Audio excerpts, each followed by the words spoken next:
Hello guys, welcome back to the UPSC harbour. Rocks in detail chapter हमने शुरू किया था पिछली क्लास में।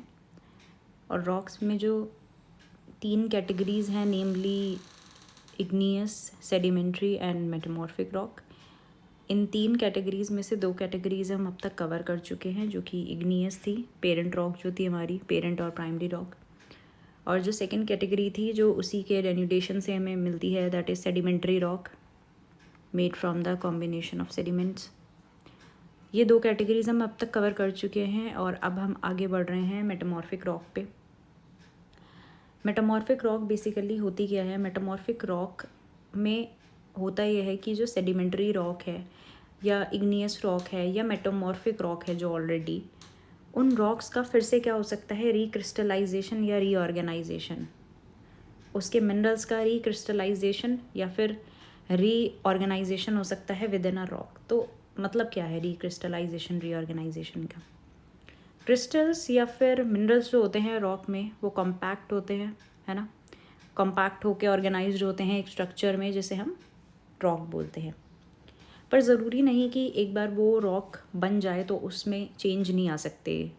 हो सकता है वो इरोड हो, घिस के, या फिर वो नेचुरल जितने भी फैक्टर्स हैं, विंड, वाटर, एयर, इन सब फैक्टर्स की वजह से, रेन, इसकी वजह से वो क्या हो, एक तरीके से वेदरिंग हो, उनका इरोजन हो जाए और वो अपना एक्सटर्नल फिजिकल स्ट्रक्चर चेंज कर लें। और ये भी एक पॉसिबल रीज़न हो सकता है कि कुछ उसमें केमिकल चेंजेस आएँ। वो किस तरीके से आ सकते हैं? वो प्रेशर की वजह से आ सकते हैं, वॉल्यूम, या फिर उसके टेम्परेचर में चेंजेस आ सकते हैं, है ना। प्रेशर मतलब उस पर हाई प्रेशर पड़ा और उसका इरोजन हो गया, ये हो सकता है। या उसके स्ट्रक्चर में चेंज आ गया, वॉल्यूम में चेंज आ सकता है उसके। और टेम्परेचर मतलब इन फैक्टर्स की वजह से, प्रेशर लगने की वजह से, वॉल्यूम या टेम्परेचर लगने की वजह से उसके स्ट्रक्चर में, उसके मिनरल कॉम्पोजिशन में चेंज आ सकता है। जब रॉक्स को फोर्स किया, अब ये 2 तरीके से हो सकता है, ठीक है, तो वो मैं आपको समझा देती हूँ। 2 तरीके से कैसे हो सकता है कि या तो ऐसा हो कि कुछ टेक्टोनिक प्रोसेस हुई हैं, जैसे मान लीजिए यहाँ पे थी एक प्लेट बाउंड, कुछ बाउंड्री इंट्रैक्शंस हुए। बाउंड्री इंट्रैक्शंस मैं पिछली क्लासेस में समझा चुकी हूँ बहुत अच्छे से ऑलरेडी। तो बाउंड्री इंट्रैक्शन में एक बार बता देती हूँ। जैसे सबडक्शन जोन वगैरह में क्या हुआ कि ये ओशनिक प्लेट थी और ये कॉन्टिनेंटल प्लेट थी। ओशनिक प्लेट्स इज़ हैवियर, और उसी के साथ ही ओशनिक प्लेट क्या होती है? थिनर होती है और हैवियर होती है। तो जो हैवियर प्लेट होगी वो जो होगी नीचे सबडक्ट होगी। माफ़ कीजिएगा, मैंने पिछले कुछ 1-2 लेक्चर्स में थिनर की जगह, मेरे बोलने का मतलब थिनर से था, बट मैंने लाइटर बोल दिया। ओशनिक प्लेट लाइटर नहीं होती है, ओशनिक प्लेट हैवियर होती है, बट वो क्या होती है? थिनर होती है। थिनर मीन्स पतली होती है। तो जब भी ये दोनों कन्वर्ज करेंगी, ओशनिक और कॉन्टिनेंटल प्लेट, तो ये क्या होगी? नीचे सबडक्ट होगी, सबडक्शन जोन में धंसेगी नीचे। जब ये नीचे धंसेगी तो यहाँ पे भी तो कुछ हो सकता है, सेडिमेंट्स होंगे, सेडिमेंट्री रॉक्स होंगी, है ना। यहाँ पे कुछ सेडिमेंट्री रॉक्स होंगी, उन पे भी हाई प्रेशर पड़ेगा। ये ऊपर हाई प्रेशर पड़ सकता है, उसके साथ ही अगर वो नीचे सबडक्ट हो गई और अगर वो नीचे एस्टेनोस्फेयर या नीचे लेयर में चले गई तो हो सकता है उस पर थर्मल यानी हीट लगे बहुत ज़्यादा, ठीक है। तो बेसिकली रॉक में जो चेंज आएंगे वो 2 तरीक़ों से आ सकते हैं, 2 कैटेगरीज़ में आ सकते हैं। या तो वो टेक्टोनिक प्लेट के मूवमेंट से, कन्वर्जेंस वगैरह से क्या हो जाए, लोअर लेवल्स में चले जाए क्रस्ट के। या फिर ये हो सकता है लोअर लेवल में जाएगी तो एक्सट्रीम हीट लगेगी, एक्सट्रीम प्रेशर लगेगा, तो जो भी रॉक होगी उसमें उसके मिनरल में चेंज आएगा, उसके क्रिस्टल में चेंज आ जाएगा, रीऑर्गेनाइज हो जाएंगे उसके मिनरल्स, है ना। दूसरा ये हो सकता है कि मॉल्टन मैग्मा था जो ऊपर आ गया, राइज हो गया, क्रस्ट से बाहर आ गया, ठीक है। मैं आशा कर रही हूँ फर्स्ट वाला जो केस आपको समझ आ गया होगा कि ये नीचे गई, ज़मीन के नीचे जो रॉक्स गई उन पे एक्सट्रीम हीट लगा, प्रेशर लगा, और उन्होंने अपना जो उनमें जो है चेंज आ गया, एक तरीके से फिज़िकल चेंज या केमिकल चेंज भी आ सकता है अगर वो नीचे सबडक्शन जोन में चले जाएंगी तो, थर्मल हीट वगैरह की वजह से। दूसरा चेंज कैसे आ सकता है कि ये नीचे नहीं गई हैं, यहाँ पे ही हैं रॉक्स, नीचे से मैग्मा निकला है। कैसे? वॉल्केनो की फॉर्म में निकल सकता है ना। ये निकला है, और जब ये इतने वार्म मैग्मा निकलेगा और ये इनके कांटेक्ट में आएगा, जो कि रॉक्स ऑलरेडी वहाँ एग्जिस्टिंग रॉक्स थी, तो क्या इनको कोई फ़र्क नहीं पड़ेगा? बिल्कुल पड़ेगा, है ना। इतना ज़्यादा जब ये गर्म या हीटेड लावा जब इनके साथ इनके कांटेक्ट में आएगा तो ऑब्वियसली उनके स्ट्रक्चर में चेंज आएगा, है ना। इधर आके मान लीजिए लग गया और उसके बाद ये कूल डाउन हुआ, तो ये जो पहले रॉक्स कुछ इस तरीके की थी तो अभी ऐसे ही रहेंगे, हो सकता है इनके स्ट्रक्चर में चेंज आ जाए, ठीक है, इनके मिनरल कॉम्पोजिशन में चेंज आ जाए, क्योंकि उन मैग्मा के साथ मिल के हो सकता है वो भी मेल्ट हों थोड़ी, या उनके क्रिस्टलाइन स्ट्रक्चर में चेंज आ जाए। तो इस तरीके से 2 केसेस इसमें बन सकते हैं, ठीक है। अब इसमें समझने का ऐसा है एक चीज़ की, मैंने आपको समझाया था कि इग्नियस रॉक क्या होती है, पेरेंट रॉक होती है, जो बेसिकली डायरेक्ट जो भी लावा या मैग्मा होता है उससे बनती है। फिर मैंने आपको समझाया था सेडिमेंट्री रॉक होती है, जो कि इरोजन और बेसिकली डेन्यूडेशन के प्रोसेस से बनती है, ठीक है। तो इग्नियस और सेडिमेंट्री रॉक्स तो ऑलरेडी प्रेजेंट है ना।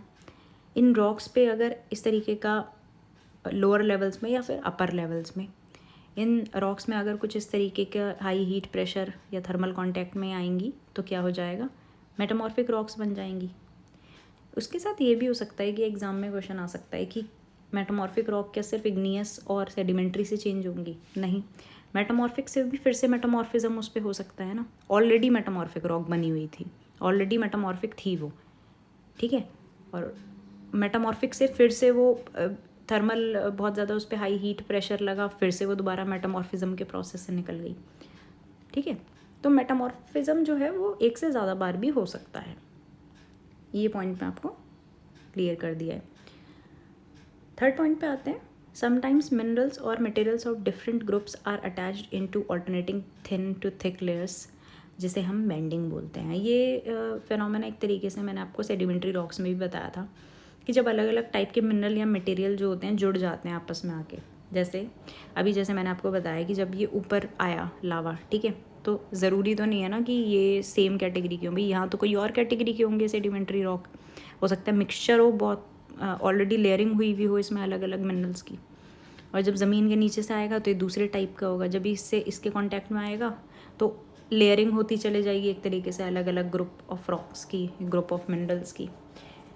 तो इस टाइप का जो प्रोसेस होता है या इस टाइप का जो स्ट्रक्चर बनता है ये क्या होता है, बेंडिंग होता है।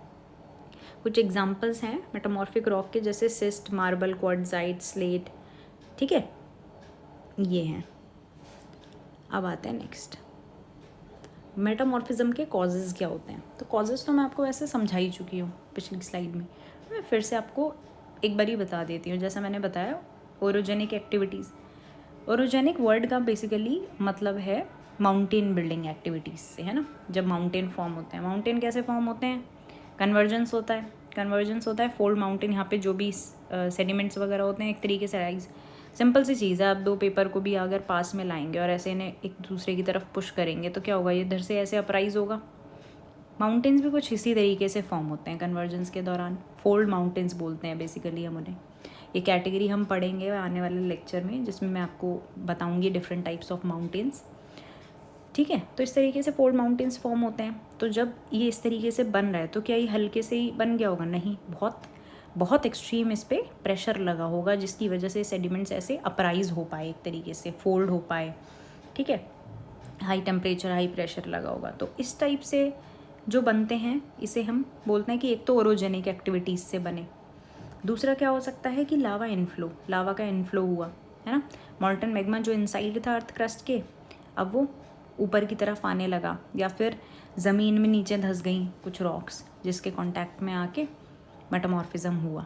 सिमिलर टू लास्ट स्लाइड में जो मैंने समझाया था वही है ये, बस इसको 2 लेवल्स में डिवाइड कर दिया गया है, ठीक है। ओरिजिनिक एक्टिविटीज़ एंड लावा इनफ्लो पढ़ लीजिएगा एक बारी आप इनकी स्टेटमेंट्स भी। ये लावा इनफ्लो में क्या है कि जो मॉल्टन मैग्मेटिक मटेरियल है inside the earth crust brings the surrounding rocks under the influence of, ये जो मॉल्टन मैग्मेटिक मटेरियल है अर्थ क्रस्ट के इनसाइड, जब ये ऊपर की तरफ आएगा या रॉक्स नीचे की तरफ जाएंगी तो जो सराउंडिंग रॉक्स होंगी वो उसके इन्फ्लुएंस में आएंगी, यानी हाई टेम्परेचर प्रेशर के इन्फ्लुएंस में आएंगी वो रॉक्स, और इस वजह से उनमें भी क्या आएंगे, केमिकल फिजिकल चेंजेस आ जाएंगे, ठीक है।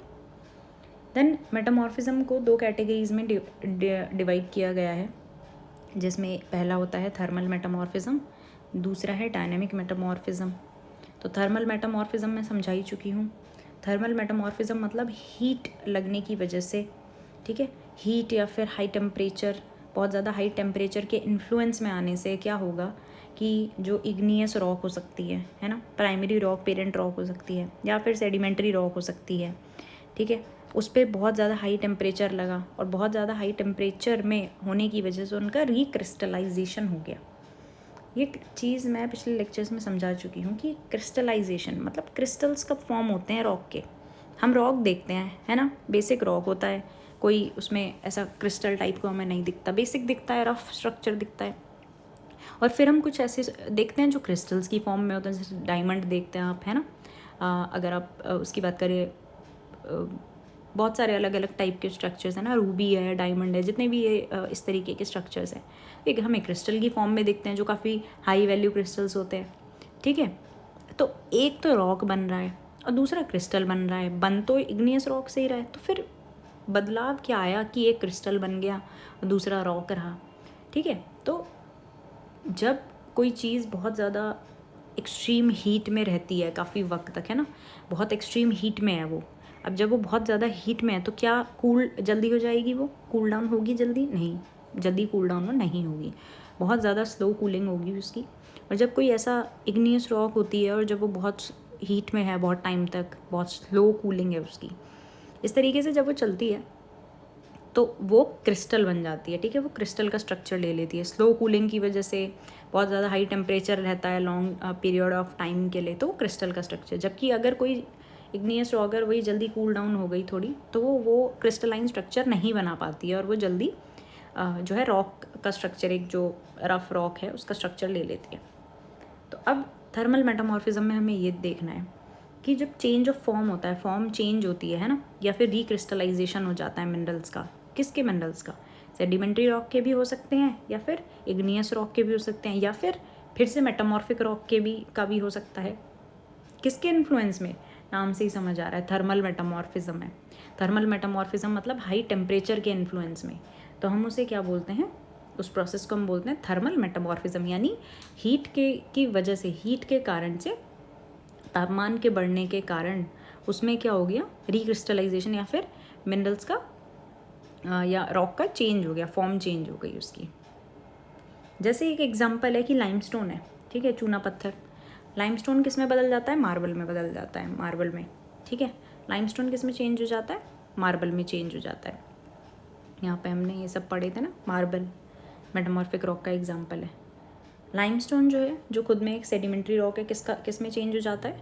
मार्बल में चेंज हो जाता है। क्वार्ट्जाइट किस में चेंज हो जाता है? सैंडस्टोन किस में चेंज हो जाता है? क्वार्ट्जाइट में चेंज हो जाता है। तो ये एग्जाम्पल हैं किसके? थर्मल मेटामॉर्फिज्म के, है ना। शाइनी स्ट्रक्चर हो गया, देखिए जो मैं बता रही थी कि जितना तापमान ज़्यादा लगता है तो वो शाइनी स्ट्रक्चर बनता है। तो लाइमस्टोन से क्या बन गया? मार्बल जो कि आपने देखा ही होगा, काफ़ी शाइनी रॉक होता है एक तरीके से। तो पहली कैटेगरी थी कि रॉक पे थर्मल यानी हीट टेम्परेचर, हाई टेम्परेचर बहुत ज़्यादा लग गया। दूसरी कैटेगरी है डायनामिक मेटामॉर्फिज्म, ठीक है। डायनामिक वर्ड जो यहाँ पे है वो एक तरीके से डायनामिक मेटामॉर्फिज्म प्रेशर के लिए यूज़ हो रहा है। तो देखिए दो कंडीशन हो सकती हैं, प्रेशर लगेगा या तो, है ना, प्रेशर लगेगा। प्रेशर तो किसी की वजह से भी लग सकता है, प्रेशर तो रॉक्स के आपस में टकराने की वजह से लग सकता है ना, एयर वाटर की वजह से भी हाई प्रेशर लग सकता है, केमिकली चार्ज वाटर के अगर उसको इन्फ्लुएंस हो रॉक पे। हीट जो है, हीट थर्मल की कैटेगरी में आ जाती है। तो डायनामिक मेटामॉर्फिज्म में क्या है? डायनामिक मेटामॉर्फिज्म में फॉर्मेशन हो रहा है मेटामॉर्फिक रॉक्स का अंडर हाई प्रेशर, बहुत ज़्यादा हाई प्रेशर के कारण क्या हो रहा है, उसमें चेंज आ रहा है, या फिर वो बन रही है मेटामॉर्फिक रॉक, है ना। जिस तरीके से मैंने आपको बताया था, अगर जब यहाँ टकराएंगे कन्वर्जेंस के दौरान तो बहुत ज़्यादा हाई प्रेशर बनेगा। इस प्रेशर में भी यहाँ पे जो सेडिमेंट्री रॉक्स हैं, जो सेडिमेंट्स हैं, वो मेटामॉर्फिक रॉक का फॉर्म ले सकते हैं। Sometimes high pressure is accompanied by high temperature and the action of chemically charge water. कभी कभी ऐसा भी हो सकता है कि हाई प्रेशर के साथ, जैसे यहाँ पे होता है ना, हाई प्रेशर लगा, उसके बाद अगर वो सबडक्ट हो गई तो यहाँ हाई टेम्परेचर भी मिल गया। जो कि ओशनिक प्लेट थी, हैवियर प्लेट, वो जब सबडक्ट हुई, है ना, हैवियर और थिनर प्लेट, पतली होती है बट हैवी होती है, ठीक है। Under high pressure granite is converted into, high pressure में हम देखते हैं ग्रेनाइट किस में चेंज हो गया, जिनिस में। क्ले एंड शेल किस में ट्रांसफॉर्म हो गई? सिस्ट में। ये एग्जाम्पल लिख सकते हैं। देन इंडिया में देखना है, अब इंडिया में किस तरीके से रॉक्स मिलते हैं? जेनेसिस एंड सिस्ट कॉमनली मिलते हैं हमें हिमालयज़ में, है ना, असम, वेस्ट बंगाल, बिहार, उड़ीसा, मध्य प्रदेश, राजस्थान, यहाँ पे हमें ये वाली टाइप की रॉक्स मिलती हैं। बेसिकली 2-3 एग्जांपल अगर याद रखेंगे तो अच्छा रहेगा, बाकी मैं आपको कवर कराऊंगी ये किस तरीके से रॉक्स हमें मिलती हैं, है ना। इंडियन ह्यूमन जोग्राफी में मैं आपको ह्यूमन एंड इकोनॉमिक जोग्राफी में कंप्लीट करा दूंगी रॉक्स, और आयरन कहाँ मिलता है, कोल कहाँ मिलता है, तो वो सब चीज़ें मैं कवर करा दूंगी अच्छे से। क्वार्टजाइट जो होती है हार्ड रॉक होती है, जो हमें कहाँ मिलती है? Rajasthan, Bihar, Madhya Pradesh, Tamil Nadu and area surrounding Delhi में मिल जाता है। मार्बल्स कहाँ मिलते हैं? जयपुर, जोधपुर, राजस्थान, नर्मदा। समझ में आता है ये चीज़ बेसिक कि वहाँ पे स्ट्रक्चर भी काफ़ी मिलेंगे इस तरीके के। स्लेट जो कि रूफिंग में यूज़ किया जाता है and for writing in school, ये हमें रेवाड़ी हरियाणा में मिलता है। Kangra Himachal Pradesh and parts of Bihar.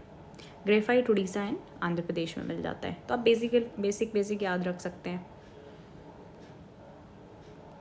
Then rock cycle जो है, अभी तक अब हम तीनों ही कैटेगरी ऑफ रॉक्स पढ़ चुके हैं, कवर कर चुके हैं, जिसमें इग्नियस रॉक से शुरू करते हुए हमने समझा इग्नियस रॉक कैसे बनी, फिर हम आए सेडिमेंट्री पे कि उसके बाद सेडिमेंट्री कैसे कन्वर्जन हुआ उसका, सेडिमेंट्री में किस तरीके से डेन्यूडेशन हुआ। उसके बाद हमने बेंडिंग पढ़ी, हमने लेयरिंग पढ़ी, है ना, किस तरीके से लेयरिंग हो जाती है रॉक्स की, बेंडिंग हो जाती है, वो सब पढ़ा हमने, ठीक है।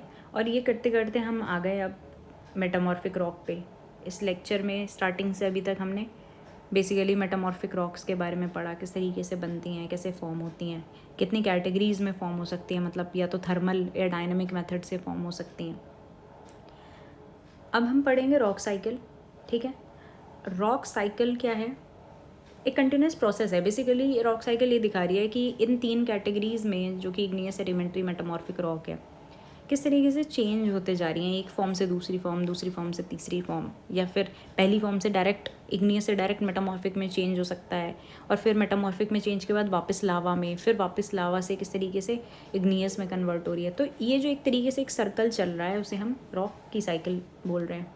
एक कंटिन्यूस प्रोसेस है through which old rocks are transformed into new ones. Old rocks हैं, फिर से वो मेल्ट हो रही हैं, न्यू रॉक्स फॉर्म हो रही हैं। इग्नियस रॉक को हम प्राइमरी या पेरेंट रॉक भी बोलते हैं। एंड जितनी भी बाकी की रॉक्स हैं वो किससे फॉर्म हुई हैं? इग्नियस से ही फॉर्म हुई हुई हैं। इग्नियस रॉक ही बदलती हैं सेडिमेंट्री में और मेटामॉर्फिक रॉक्स में। The fragments derived out of igneous and metamorphic rock formed into sedimentary rock. Fragments मतलब टूट के जो बनती है, टूट के और कॉम्बिनेशन से, उनके सेडिमेंट्स के कॉम्बिनेशन से जो रॉक बनती है, किसके सेडिमेंट्स के कॉम्बिनेशन से? इग्नियस के भी हो सकते हैं, मेटामॉर्फिक के भी हो सकते हैं। इनके सेडिमेंट्स के कॉम्बिनेशन से जो रॉक बनती है उसे हम सेडिमेंट्री रॉक बोलते हैं। सेडिमेंट्री और igneous rock themselves can turn into metamorphic rock. Sedimentary और इग्नियस दोनों ही किस में बदली जा सकती हैं? मेटामॉर्फिक रॉक में भी चेंज हो सकती हैं। क्रिस्टल रॉक यानी इग्नियस, मेटामॉर्फिक और सेडिमेंट्री रॉक जो हैं may be carried down into the mental through subduction process. मैंने समझाया था कि सबडक्शन के दौरान ये तीनों ही रॉक्स नीचे जा सकती हैं, कहाँ? मेंटल लेयर में जा सकती हैं, इंटीरियर ऑफ द अर्थ में। And the same melt down turn into मॉल्टन magma the source of igneous rock. और वही रॉक जो मॉल्टन मैग्मा है फिर से किस में बदल सकता है? सोर्स बन जाएगा फिर से किसका? इग्नियस रॉक का। यानी जब वो कूल डाउन होगा, बाहर निकलेगा, तो फिर से इग्नियस रॉक फॉर्म कर लेगा। तो एक साइकिल की तरह है, पर थ्योरी में इसे रट पाना थोड़ा सा अजीब लगता है। अगर डायग्राम से समझें तो वो अच्छा प्रेजेंट भी किया जा सकता है और समझने में भी बहुत इजी हो जाएगा समझना। तो अब एक बार इस डायग्राम को देखिए। बहुत शायद कुछ कन्फ्यूजन लग रहा हो कि यहाँ से कहाँ क्या क्या एरोज़ इधर से उधर मूव कर रहे हैं, बट बहुत ईजी है। सबसे पहले हम इसे देखेंगे, ये क्या है? मैग्मा है, ठीक है। ये क्या है? इस पर फोकस करिए। ये है मैग्मा। मैग्मा मतलब वही एक तरीके से जो लिक्विड फॉर्म है ना। लिक्विड फॉर्म जो है वो क्रिस्टलाइजेशन होगा, यानी धीरे धीरे बहुत स्लोली कूल डाउन होगी, और क्या फॉर्म करेगी? इग्नियस रॉक करेगी। इग्नियस रॉक यानी जो हमारी प्राइमरी रॉक फॉर्म हुई। अब ये जो प्राइमरी रॉक फॉर्म हुई, ठीक है, मैग्मा से कहाँ आए? क्रिस्टलाइजेशन हुआ, इग्नियस रॉक पे आए। अब इग्नियस रॉक में 3 चीज़ें हो सकती हैं। इग्नियस रॉक जो आई, हो सकता है क्लाइमेटिक कंडीशंस में और नेचुरल फैक्टर्स की वजह से उसका वेदरिंग हो जाए, इरोजन हो जाए और डिपोजिशन हो जाए, जिस प्रोसेस को मैंने समझाया हुआ है क्या बोलते हैं? डेन्यूडेशन। डेन्यूडेशन बोलते हैं उसका, वेदर होना, इरोड हो जाना अपनी जगह से, और उसके बाद दूसरी ट्रांसपोर्ट होना तीसरी जगह पर और वहाँ जाकर डिपॉजिट हो जाना। ठीक है, उसका वेदरिंग हो जाए, सेडिमेंट्स फॉर्म हो जाएं और वो सेडिमेंट जो टूटे हुए छोटे छोटे स्ट्रक्चर्स थे कॉम्पैक्ट हों, जुड़ें एक दूसरे से और सेडिमेंट्री रॉक फॉर्म कर लें। तो इग्नियस रॉक पहले तो टूट के वेदरिंग, इरोजन से, डेन्यूडेशन के प्रोसेस से क्या बन सकता है, सेडिमेंट्री रॉक्स बन सकती हैं इग्नियस की। दूसरा क्या हो सकता है कि वो अभी इग्नियस बनी ही थी, ठीक है, अभी वो इग्नियस बनी ही थी बट उस पर फिर से क्या हुआ है, हीट प्रेशर लग गया है, मतलब वो अभी और इसमें इरोजन डिपोजिशन नहीं हुआ है, वो अभी बनी ही थी, उसमें हीट और प्रेशर लगा बहुत ज़्यादा हाई और वो सीधे ही बिना इस पाथ को फॉलो किए वो सीधे ही किस में चेंज हो गई, मेटामॉर्फिक रॉक में चेंज हो गई। ठीक है, दूसरा ये हो सकता है। तीसरा क्या हो सकता है कि हीट प्रेशर लगा और वो मेटामॉर्फिक में चेंज हो गई। तीसरा ये हो सकता है कि वो सीधा ही मेल्ट हो गई फिर से, मतलब वो सॉलिडिफाई हुई या तो हुई ही नहीं या हुई और तुरंत ही क्या हो गई, फिर से मैग्मा में चेंज हो गई। ठीक है, तो सॉलिडिफाई हुई और फिर से किस में चेंज हो गई, मैग्मा में। तो इग्नियस में क्या हमने देखा कि इग्नियस रॉक अगर बनी एक बार क्रिस्टलाइजेशन के बाद मैग्मा से, उसका वेदरिंग इरोजन हुआ तो वो सेडिमेंट्री में चेंज हो गई, उस पर हीट और प्रेशर लगा तो वो सीधा ही बिना सेडिमेंट्री के पाथ को फॉलो किए मेटामॉर्फिक में चेंज हो गई। और तीसरा कि वो अभी बनी ही थी और वो मेल्ट हुई और सीधा वापस से किस में चेंज हो गई, मैग्मा जो कि सोर्स था इग्नियस रॉक का उसमें चेंज हो गई। दूसरा जो है वो है सेडिमेंट्री रॉक। अभी सेडिमेंट्री बन चुकी है, अब इसके सेडिमेंट्री बनने में ये दो पाथ फॉलो कर सकते हैं। देखिए, पेरेंट रॉक है इग्नियस, तो ये सेडिमेंट्री से सीधा इग्नियस तो बिल्कुल भी नहीं बन सकती, इसे इग्नियस बनने के लिए फिर से पूरा रास्ता कवर है। तो ये दो बन सकती है, या तो ये सीधा मेल्ट हो और सीधा बन जाए मैग्मा, ये डायरेक्ट मेल्ट हो, बहुत ज़्यादा हीट इस पर लगे और ये सीधा मेल्ट होकर मैग्मा बन जाए। और दूसरा हो सकता है कि इस पर हीट और प्रेशर पड़े और ये क्या बन जाए, फिर मेटामॉर्फिक रॉक, और फिर मेटामॉर्फिक रॉक क्या हो जाए, मेल्ट होके मैग्मा बन जाए। ठीक है, तीसरा क्या है, मेटामॉर्फिक रॉक। मेटामॉर्फिक रॉक में क्या है, एक ही ऑप्शन है उसके पास कि वो मेल्ट हो और मैग्मा बन जाए। तो हमने देखा इग्नियस रॉक जो थी, जो बनी थी, उसके पास 3 कैटेगरीज हैं उसमें कि उसमें वेदरिंग इरोजन हो जाए तो सेडिमेंट्री बन जाए, उस पर हीट प्रेशर मिले तो वो मेटामॉर्फिक बन जाए, या उसमें सीधा ही मेल्ट वो अगर हो जाए बनते ही तो फिर से मैग्मा में चेंज हो जाएगी। जबकि सेडिमेंट्री रॉक जब बनेगी तो सेडिमेंट्री रॉक जो है उस पर हीट प्रेशर लगा तो वो मेटामॉर्फिक में चेंज हो जाएगी, या वो सीधा ही मेल्ट हो गई सबडक्शन जोन में जाके तो क्या हो जाएगी, मैग्मा फॉर्म कर लेगी जो कि सोर्स है इग्नियस रॉक का। तीसरी जो कैटेगरी है वो है मेटामॉर्फिक रॉक, जो कि फिर से हो सकता है फिर से वो हीट के कांटेक्ट में आए और फिर से मेटामॉर्फिक फॉर्म कर ले, ठीक है, या फिर वो मेल्ट हो और क्या बना ले, मैग्मा बना ले। ओके, यहाँ पे ये प्रोसेस भी चल सकता है दोबारा कि सेडिमेंट्री रॉक एक बार बन गई, सेडिमेंट से सेडिमेंट्री रॉक बन गई, लेकिन उस पर फिर से वेदरिंग हुआ, फिर से इरोजन हुआ, फिर से डिपोजिशन हुआ और उसने फिर से क्या, सेडिमेंट्स बना लिए, फिर सेडिमेंट्स बनाए, फिर से इसमें कॉम्पैक्शन हुआ, फिर से, तो ये भी अपने आप में एक छोटी साइकिल है। ठीक है, मेटामॉर्फिक रॉक में ये चीज़ भी हो सकती थी कि मेटामॉर्फिक रॉक बनी तो सही, लेकिन मेटामॉर्फिक रॉक का भी क्या हो गया, वेदरिंग हो गया, इरोजन हो गया, वेदरिंग इरोजन हुआ तो वो सेडिमेंट्स में कन्वर्ट हो गई और फिर सेडिमेंट्री रॉक में और फिर दोबारा मेटामॉर्फिक। तो एक कंप्लीट साइकिल के अंदर भी स्मॉल साइकिल्स हैं हर रॉक की अलग अलग। बहुत इजी है, मतलब मुझे नहीं लगता इसमें आपको कुछ समझने में दिक्कत होगी अगर आपको पूरा प्रोसेस समझ आ गया है तो, कि तीनों ही रॉक्स किस तरीके से बनती हैं और फिर डिस्ट्रॉय नहीं बोलूँगी, लेकिन एक तरीके से वो फॉर्म चेंज कर लेती हैं अपनी दूसरी, अब फिर से ये साइकिल रिपीट होती है, मैग्मा से इग्नियस, देन सेडिमेंट्री, मेटामॉर्फिज्म। ये थी रॉक साइकिल। आई होप आपको समझ में आ गई होगी रॉक साइकिल। स्क्रीनशॉट्स आप ले सकते हैं इन स्लाइड्स के, ताकि नोट्स आप अपने मेंटेन कर सकें, पीडीएफ बना सकते हैं आप स्क्रीनशॉट्स लेकर, या फिर आप हैंड रिटन नोट्स बनाएंगे तो वो भी काफ़ी फ़ायदेमंद रहेगा। मैं आशा करती हूँ कि ये जो 3 लेक्चर्स में मैंने रॉक्स इन डिटेल चैप्टर ख़त्म किया है, रॉक समझा दिए हैं, टाइप्स की कितने टाइप्स की होती हैं, वो आपको अच्छे से समझ आ गया होगा, तीनों रॉक्स की कैटेगरी समझ आ गई होंगी। ठीक है, अब नेक्स्ट लेक्चर से जो मैं शुरू करने जा रही हूँ वो लैंडफॉर्म्स का चैप्टर स्टार्ट होगा। लैंडफॉर्म्स में मैं पहले माउंटेन के बारे में बताऊँगी, माउंटेन्स क्या होते हैं, कैसे फॉर्म होते हैं, कितने कैटेगरीज के होते हैं। देन मैं प्लेट्यू के बारे में बताऊँगी और उसके बाद हम जाएंगे किस में, हम उसके बाद मूव करेंगे इरोजनल और डिपोजिशनल लैंड, मतलब रिवर द्वारा कैसे इरोड किए जाते हैं, जो इरोड करने से कैसे लैंड फॉर्म्स बनते हैं, जैसे वाटरफॉल फॉर्म होता है ना। वाटरफॉल पहले एक तरीके से वाटरफॉल होगा नहीं, वो कुछ और स्ट्रक्चर होगा, लेकिन वाटर के एक्टिविटीज़ से वो वाटरफॉल में चेंज हो जाता है। वाटर उस पर एक तरीके से एक नेचुरल फैक्टर की तरह वर्क करता है।